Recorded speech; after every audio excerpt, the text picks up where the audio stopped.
Buenas tardes, probando, colegas, estimados amigos, buenas tardes. Vamos a empezar, vamos a ver, son las 6. Vamos a probar el sonido. Ahí está. Me imagino que se oye. Bueno, vamos a empezar. En lo que se va juntando la gente. Este video se trata de platicar, orientar y dar nociones de cómo empezar o cómo tramitar un juicio de sucesión de los que se llama intestado. Otro nombre del mismo, sucesión legítimo o ab intestato. Las tres significan lo mismo. De eso se trata. Entonces, en este video vamos a platicar tres cosas principalmente. 1. Causas del intestado. ¿Cuál es la razón por la que se promueve un intestado? 2. ¿Cuál es la finalidad del intestado? 3. ¿Quiénes heredan en un intestado? Y 4. ¿Cómo iniciarlo? Que es el tema principal. Pero para poder llegar al tema principal, obviamente tenemos que atravesar parte de unos cortos antecedentes y finalmente en un punto quinto yo les diría ya una breve reseña de cómo es el trámite en general. Bueno, vamos al primero, causas del intestado. Obviamente se tramita un intestado en los casos en que hay un difunto, una persona que falleció y que esta persona no dejó testamento. Entonces, al no existir un testamento, lo que procede es abrir un juicio de intestado o un procedimiento de intestado.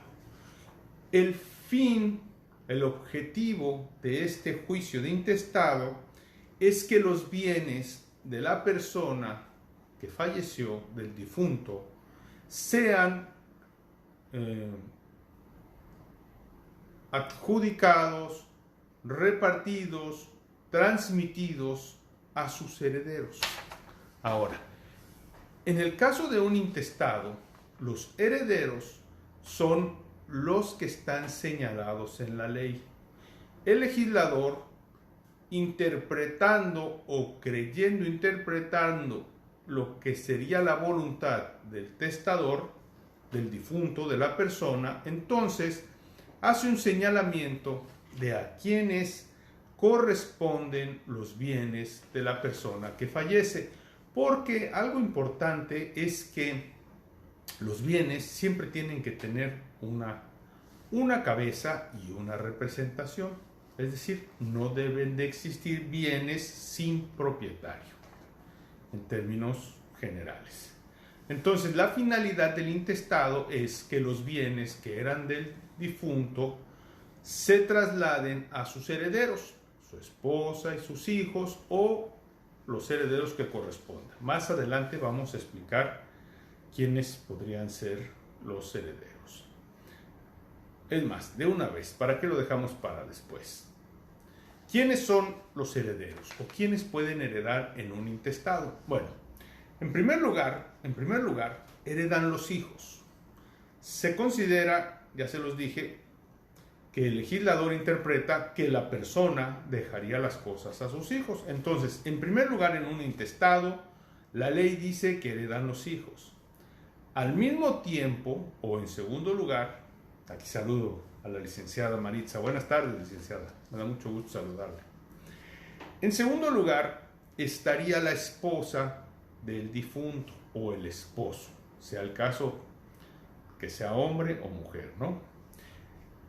En caso de que no hubiera esposa, entonces sería la concubina, si existiera concubina. Entonces ya dijimos que heredan los hijos y la esposa o la concubina. Ahora, si no hubiera hijos, entonces heredan la esposa y los padres del difunto, los ascendientes, dice la ley. En partes iguales, es decir, una parte para la esposa y una parte para los ascendientes. Ahora, en caso de que no hubiera esposa, o sea, que sea una persona que es soltero, el que fallece, los bienes son para sus padres. Y en caso de que no hubiera padres, la ley dice que heredan sus hermanos, los hermanos. Es claro, pues, los hermanos, los hijos de su papá y de su mamá, sus hermanos heredan. A falta de estos, a falta de hermanos, heredan los demás parientes colaterales hasta el cuarto grado, es decir, los tíos, las tías, los primos, señalando, muy importante decirlo, que los parientes más cercanos excluyen a los más lejanos. ¿Ok? Entonces, los parientes más cercanos excluyen a los más lejanos. Y esa es la escalera o la fórmula en que las personas heredan en un juicio de sucesión. Si no hubiera nadie de todos estos, corresponderá que los bienes de esta persona sean adjudicados a la beneficencia pública. Entonces, nada más para recapitular. Vean rápidamente el orden. Primero los hijos, segundo la esposa o la concubina, tercero los ascendientes, después los hermanos, después los parientes colaterales hasta el cuarto grado y después la beneficencia pública. Entonces, ya sabemos quiénes heredan y ya sabemos cuál es el caso. Ahora, ¿cómo empezamos? ¿Cómo se empieza? Bueno, lo primero es recabar los documentos, recabar todos los documentos relativos a la persona y a su situación. Entonces, primer documento, el acta de defunción. El acta de defunción es esencial, es fundamental para empezar, es el documento base. Segundo documento, el acta de matrimonio si es que está casado. Tercer documento, el acta de nacimiento de los hijos. Ahora, en el caso de que no estuviera casado y fuera concubina, entonces ahí pues tenemos, no diría yo que un problema, pero tenemos una situación diferente que hay que resolver. Porque la concubina, en términos generales, puede ser que no tenga ningún documento, ninguna forma documental para acreditar su relación.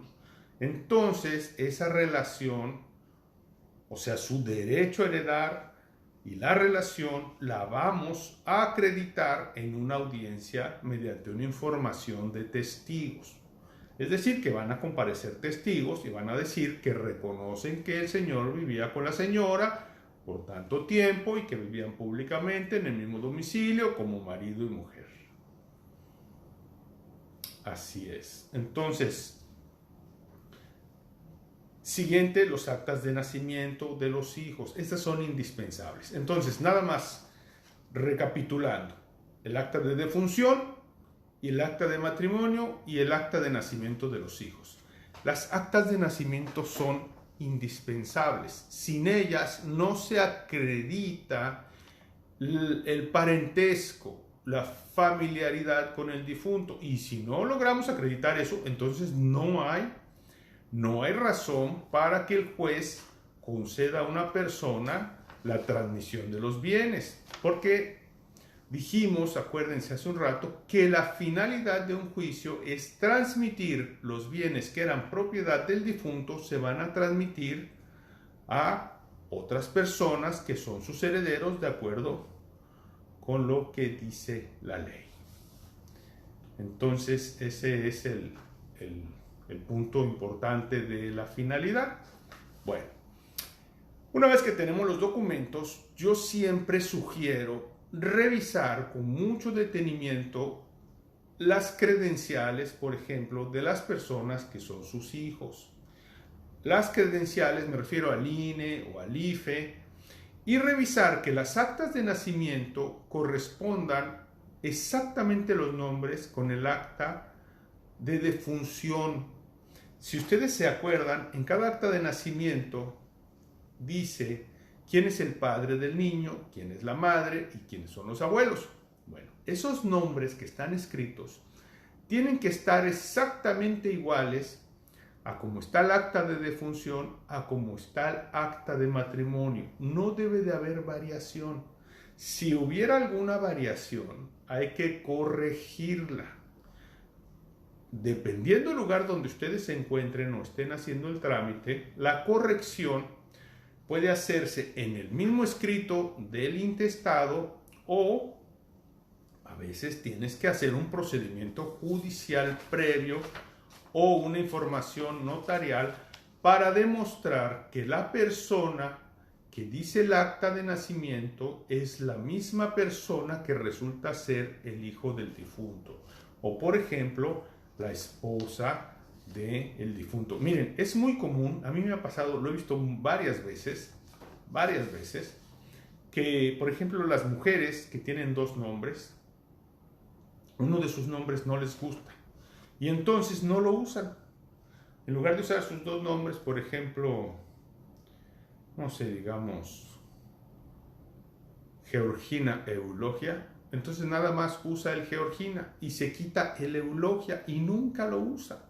Pero resulta que en el momento en que se casa, como le piden su IFE y le piden su acta de nacimiento, presenta su acta correcta y entonces se casa con el nombre de Georgina Eulogia. Pero cuando nacen sus hijos ya no le piden más que su IFE y ella va quitándose durante el trámite, durante el proceso, el nombre de Eulogia hasta quedarse solo con el Georgina. El problema es que cuando tenemos que acreditar la relación con el difunto, resulta que la señora en sus identificaciones solo dice Georgina y se quitó el Eulogia. Y entonces, cuando vamos al juzgado, pues resulta que la esposa del difunto se llama Georgina Eulogia, pero la persona que está compareciendo con nosotros, pues nada más se llama Georgina. No sé si este punto es claro.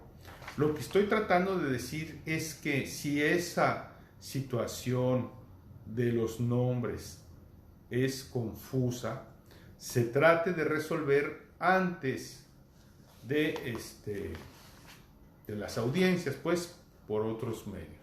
Déjenme saludar a la licenciada Miriam, buenas tardes, y a una alumna, le mando muchos saludos, muchas gracias por tu mensaje, aquí estamos pendientes, con mucho gusto.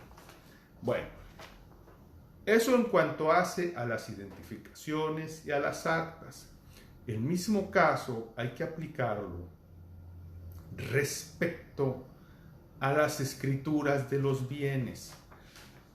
Lo mismo, hay que revisar cada escritura, que vengan bien escritos los nombres, que no haya errores, que corresponda, que sea el mismo nombre el de la escritura, el del IFE, el del acta de función, el del acta de matrimonio. Esto se los digo, miren, esto es un poco penoso porque resulta que, pues obvio que cuando la persona está enferma y de pronto fallece, pues los familiares están tristes, están sorprendidos, no saben qué hacer. Entra uno en una especie, y lo digo por mí, como un estado de que se atonta, uno medio atontado, no sabe bien qué hacer. Entonces, no se fijan en la acta de defunción.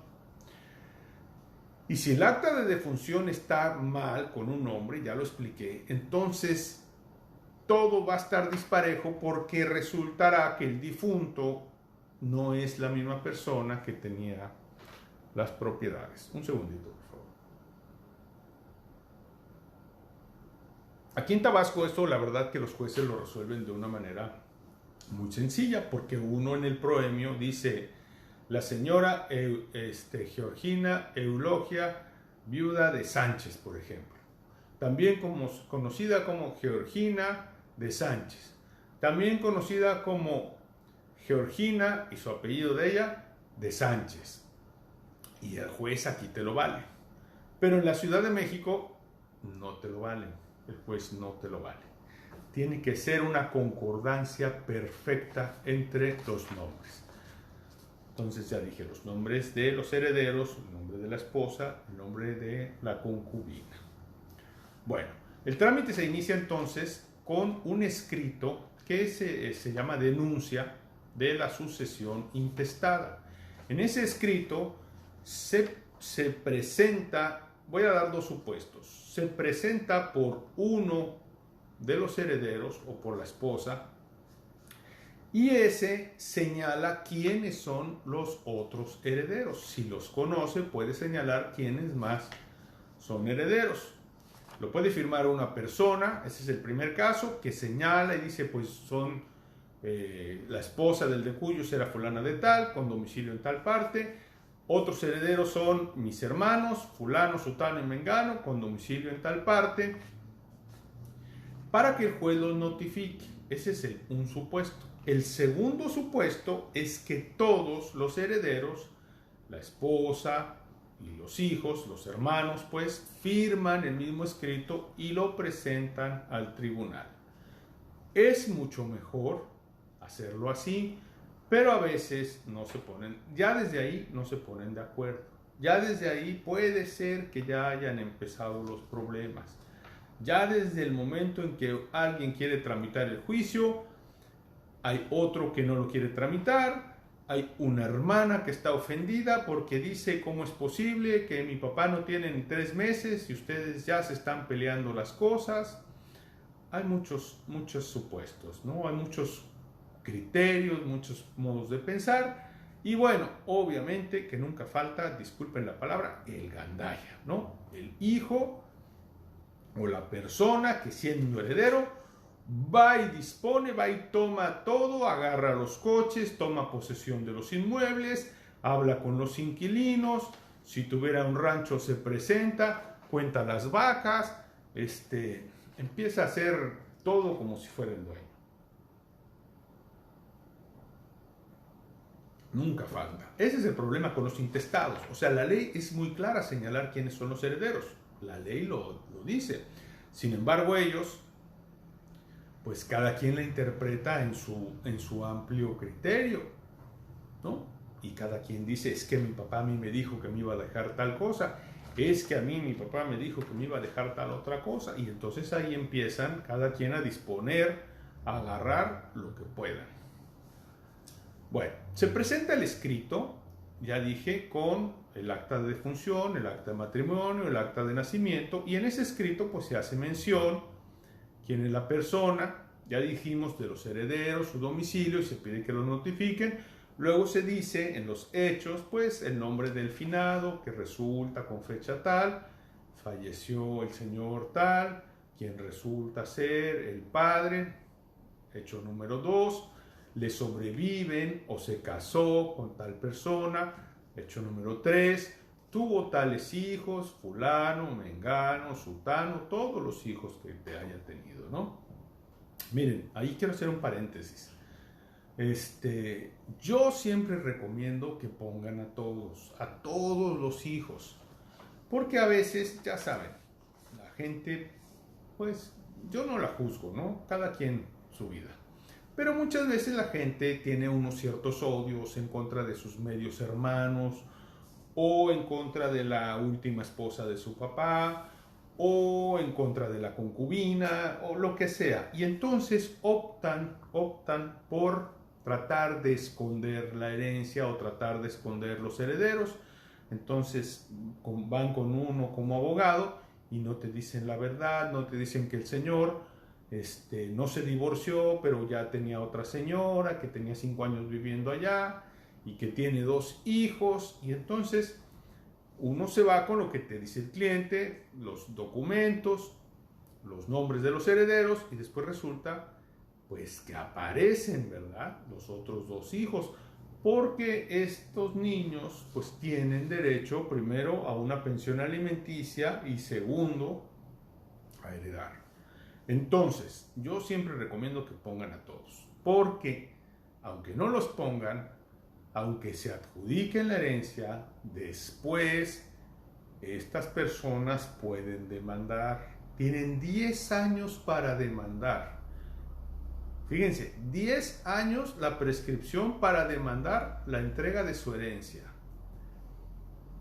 y tienen un plazo indefinido, así lo voy a decir como lo entiendo, indefinido para promover un amparo contra el juicio terminado en el cual no fueron llamados a juicio.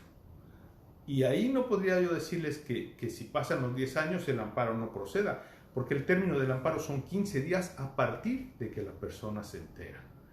Entonces, pues se corre el riesgo que si no notifican a todos los herederos, se corre el riesgo siempre de que los puedan demandar y de que tengan que entregar la herencia.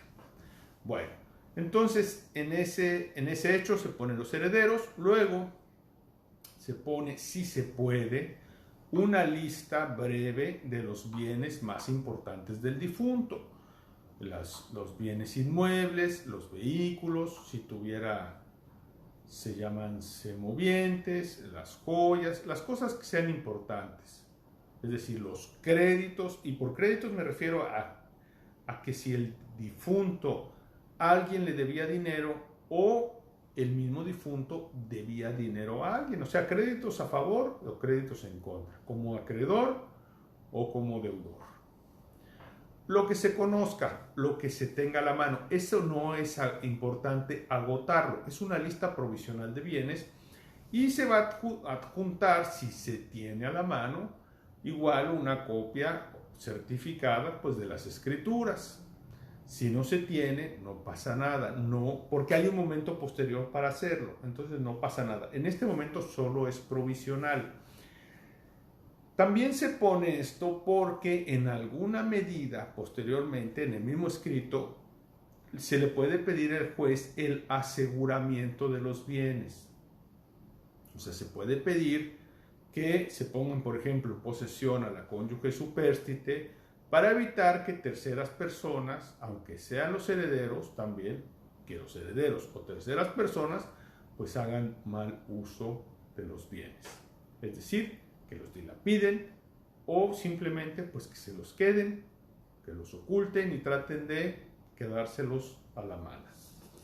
Bueno, y finalmente se agrega todo eso, viene el capítulo de documentos o capítulo de pruebas, lo que se está presentando en el escrito, y el capítulo de derecho. En este capítulo pues se citan, ya saben, los artículos más importantes de lo que se está promoviendo, y se pide en el siguiente punto, los petitorios, se va a pedir pues que se ordene que la audiencia para la información testimonial, si es el caso, y o la audiencia de la Junta de Herederos. Y con eso, con este escrito firmado por uno o por todos, se presenta en el juzgado. El juez, al recibir el escrito, tiene que darle entrada y tiene que hacer una investigación para saber si es cierto que la persona falleció sin haber otorgado testamento. Y para eso lo que hace el juez es que gira un oficio al Registro Público de la Propiedad y al Archivo General de Notarías para que le informen si en sus archivos existe algún testamento a nombre de la persona que falleció. Una vez que se le informa al juez que no hay testamento, entonces el juez ordena la información, la audiencia de la información testimonial, donde va a recabar el testimonio de dos personas quienes van a decir que conocían al difunto y quienes conocen como sus herederos, o sea, quiénes fueron los hijos o quiénes son los hijos del difunto, así como quién es su esposa o su concubina. O sea, los testigos van a decir, ya lo dije, los herederos, hijos y la esposa o concubina. Ahí es que los testigos pueden también decir que tenía otra mujer con otros hijos en otra colonia. Todo en algún punto, todo sale. Como dice un dicho, no hay nada oculto bajo el sol. Todo sale. Bueno, en esa audiencia recibe eso, recaba el juez la información, luego cita a una junta de herederos, es decir, teniendo los datos de quiénes son las personas que les corresponde heredar, hace la junta de herederos para que se nombre el albacea. El albacea es una figura muy importante porque va a ser el representante legal de la sucesión. Ahora, eso es un poquito complejo de comprender. Entonces, para que tengamos una idea precisa, no es lo correcto, pero solo es un ejemplo para tener una idea precisa, vamos a decir que el albacea es el representante del difunto. Y entonces, el albacea se tiene que encargar de que se cumpla con la voluntad, o sea, el término es para que cumpla la voluntad del difunto. Como en este caso la voluntad del difunto está expresada por el legislador, o sea, como una sustitución del testamento, eso es lo que tiene que hacer el albacea. Agotar la norma jurídica, o sea, la ley, lo que dice la ley, para lograr que los bienes sean entregados a las personas que señalan la ley. Eso es, y con eso concluye, con esa audiencia concluye lo que se llama la primera sección de la sucesión,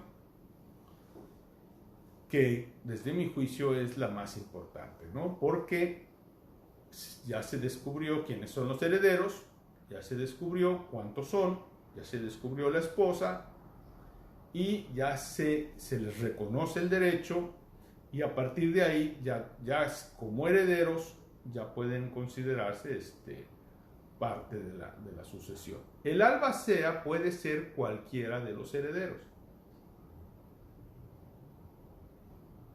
Deben de ponerse de acuerdo para nombrarlo. Y en caso de que no se pongan de acuerdo, pues se hace una votación y es por mayoría de votos. Bueno, aquí termina la primera sección. El albacea deberá sacar copia certificada de este nombramiento de él, de nombramiento y discernimiento, protesta y discernimiento en el cargo, para poder ejercer su función. El albacea va a ser el responsable de llevar adelante la sucesión a sus últimas instancias, es decir, de agotar las siguientes 3 etapas, que son el inventario y el avalúo, la administración y la adjudicación o proyecto de partición y adjudicación de bienes. Explico muy rápido porque ya se nos vaya a hacer tarde. Muy rápido las 3 secciones. Y si alguien tiene alguna pregunta, por favor puede irla escribiendo y trataré de contestarla. Bueno, el inventario significa que el avalúo el albacea debe de hacer un recuento de todos los bienes que tuvo el decuyos. Todos sus bienes muebles, todos sus bienes inmuebles. Recuerden que bien inmueble se llama a aquel que no se mueve, que está fijo al piso, como son terrenos, como son casas, como son edificios, bodegas, cualquier suelo, propiedad de el difunto es un bien inmueble. Y los bienes muebles son aquellos que, pues por su nombre lo dice, que sí se mueven. Por ejemplo, los vehículos, los muebles de su casa, sus joyas, sus relojes, el dinero, las alhajas, todo lo demás son bienes muebles. Bueno, punto número 1. Punto número 2, los intangibles. Así les llamo yo porque no se pueden tocar, que son los derechos y las acciones que tenga el difunto. Vean, ustedes, todos mundo sabemos que los cantantes cobran algo que se llama regalía. Los cantantes, los actores que hacen películas o programas, cobran algo que se llama regalías. Bueno, esas regalías son un tipo de derecho intangible. Es decir, se transmiten por la herencia las regalías. Los herederos tienen derecho a cobrar regalías, como por ejemplo, ustedes saben, en el caso de Cantinflas, que había pleito por las regalías, pues por ver a quién le tocaban, si a su hijo o a su sobrino. A eso me refiero con regalías, con derechos intangibles. Bueno, otro punto son las acciones.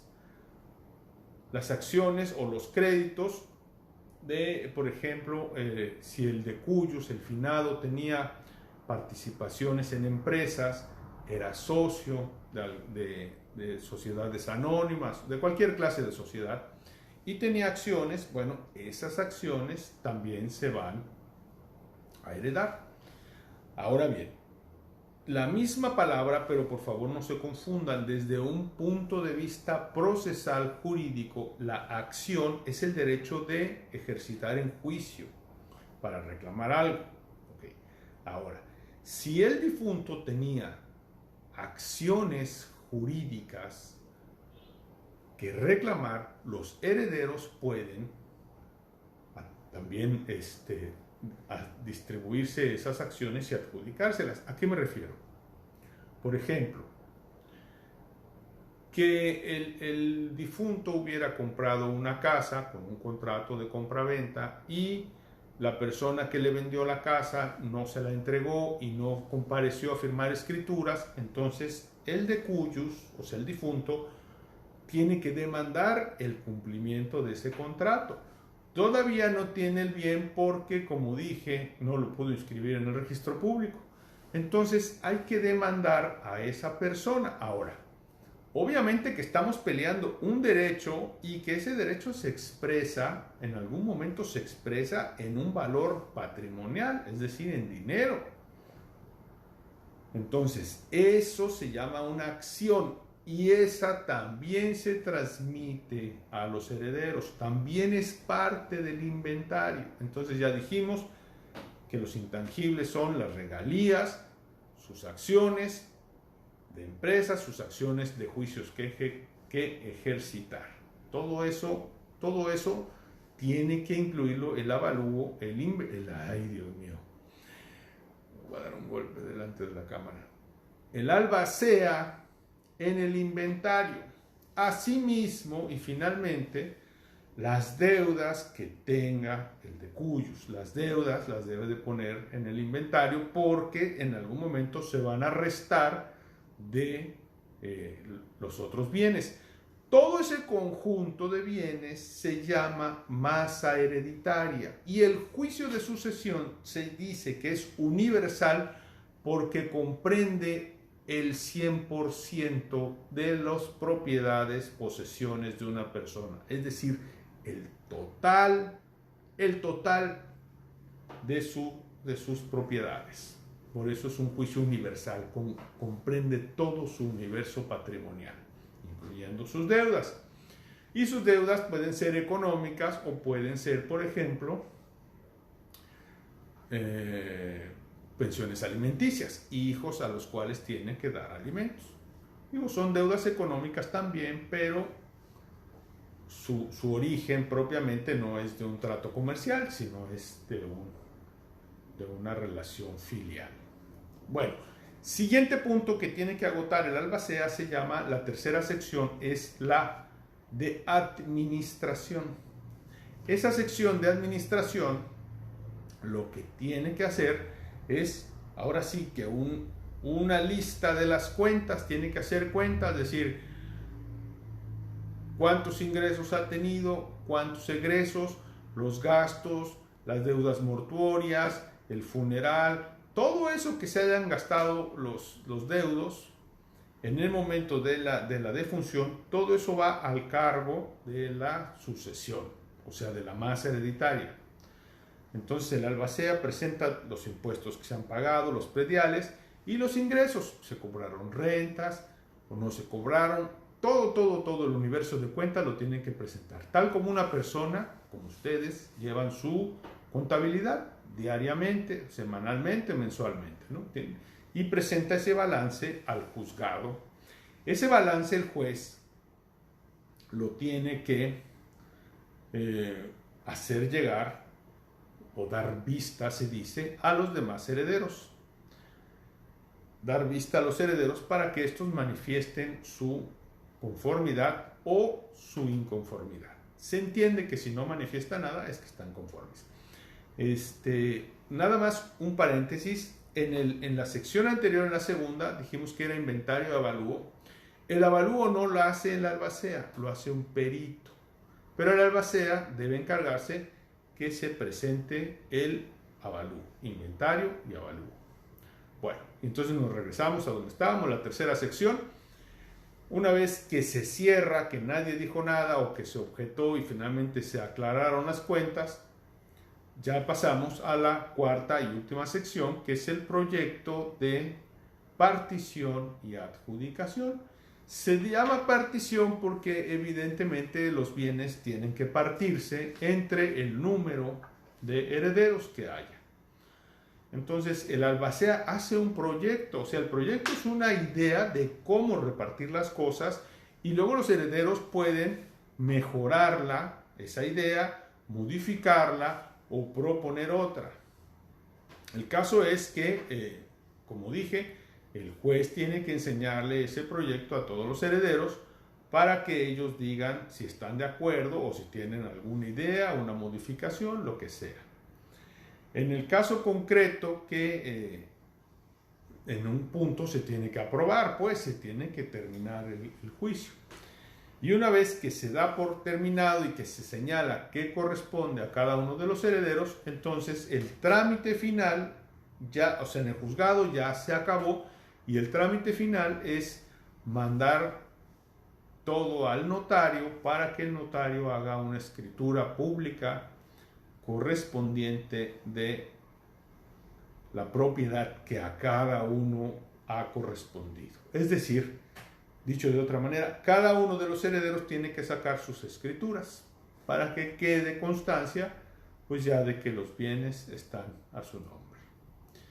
Y ese sería así en un ¿cómo decirlo? En una plática relámpago serían las 4 secciones, sería lo que se tiene que hacer en un juicio intestado. Obviamente, pues ya saben que se presentan a veces algunos problemas durante el trámite, pero en términos generales el proceso legal es el que les acabo de comentar. No sé si alguien tenga alguna pregunta, algún comentario. Voy a saludar a la licenciada Marina Pérez, a Wendy Pérez, también buenas tardes, buenas tardes. Pues la charla. Bueno, todos los que están hoy presentes aquí, en este momento, quiero decirles 3 cosas. La primera es que quienes necesiten o deseen un formato de denuncia de intestado, lo pueden solicitar. Déjenme su correo, por favor, en los comentarios. Dejen su correo, dicen yo quiero el formato y entonces por correo les vamos a mandar el formato de la denuncia de la sucesión del intestado o ab intestato a su correo. Punto número 1. Punto número 2. Estamos creando un grupo específico para tratar temas de sucesiones, un grupo de Facebook para llevar pláticas sobre sucesiones, sobre los diferentes problemas que se dan, los nombres, los cambios de nombre, lo que dije, los inventarios, los problemas que se dan con los albaceas, cómo hay que cambiar una albacea, por qué razón se remueve una albacea. ¿Qué pasa cuando una persona deja un testamento solo de unas cosas y de otras no?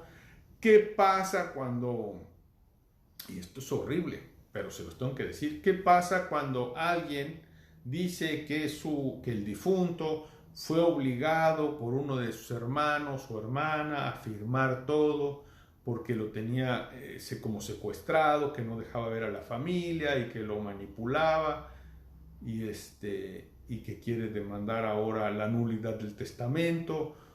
O qué pasa, por ejemplo, con el caso que les comenté de que alguien lo sacan de la herencia, por ejemplo, uno de los hermanos que se haya ido a Estados Unidos a trabajar, lo sacan de la herencia,